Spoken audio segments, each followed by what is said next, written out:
રમતગમત, યુવા અને સાંસ્કૃતિક પ્રવૃત્તિઓ વિભાગના સ્પોર્ટ્સ ઓથોરિટી ઓફ ગુજરાત ગાંધીનગરના માર્ગદર્શનમાં જિલ્લા રમત વિકાસ અધિકારીની કચેરી જૂનાગઢ દ્વારા આયોજિત તાલુકા કક્ષાની 7 રમતોનું આયોજન કેશોદ તાલુકાની જુદી જુદી સંસ્થામાં વહીવટી તંત્રના માર્ગદર્શનમાં ખૂબ જ સુંદર રીતે કરવામાં આવ્યું હતું.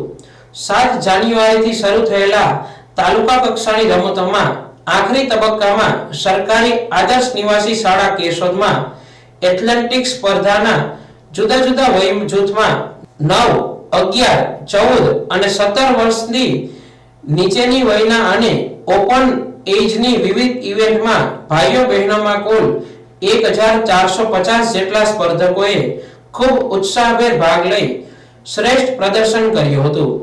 છેલ્લા 9 દિવસથી ચાલતી આ સ્પર્ધામાં ખેલાડીઓને ધારાસભ્ય શ્રી દેવાભાઈ માલમ, નગરપાલિકા પ્રમુખ મેહુલભાઈ ગોંડલિયા, જુદા જુદા રાજકીય સામાજિક સંગઠન, સરોળ ગામના અગ્રણીઓ, આઝાદ ક્લબ, ભારત વિકાસ પરિષદ, પોલીસ અધિક્ષક શ્રી અને સ્ટાફ, તાલુકાના ઇલેક્ટ્રિક અને પ્રિન્ટ મીડિયા તેમજ સોશિયલ મીડિયાના પત્રકારશ્રીઓ, પ્રાથમિક, માધ્યમિક અને ઉચ્ચતર માધ્યમિક શાળાનો સ્ટાફ, પ્રિન્સિપાલ શ્રીઓ, બીઆરસી, સીઆરસી તેમજ આરોગ્ય સ્ટાફ દ્વારા જુદી જુદી રીતે પ્રોત્સાહન પૂરું પાડવામાં આવ્યું હતું.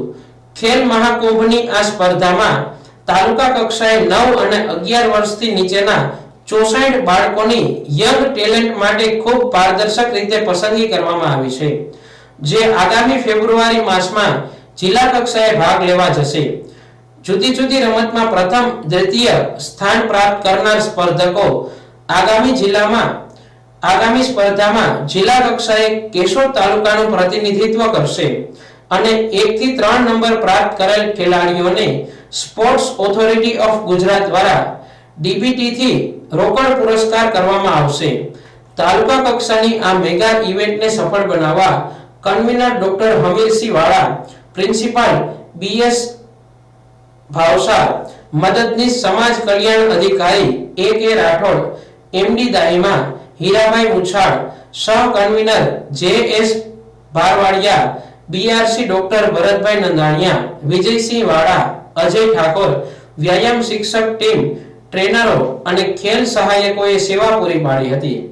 આ તકે જિલ્લા નાયબ નિયામક શ્રી પીડી સરવૈયા, જિલ્લા રમત વિકાસ અધિકારી ભૂષણકુમાર યાદવે કેશોદ તાલુકાની સમગ્ર ટીમને અભિનંદન પાઠવ્યા હતા. નમસ્તે, મારું નામ આકડિયા ફિઝા. હું જીવનજ્યોત સ્કૂલ પીપળીથી આવી છું. આજે હું ખેલ મહાકુંભ તાલુકા કક્ષાએ આવી છું. મને આદર્શ નિવાસી આવીને ખૂબ આનંદ થાય છે.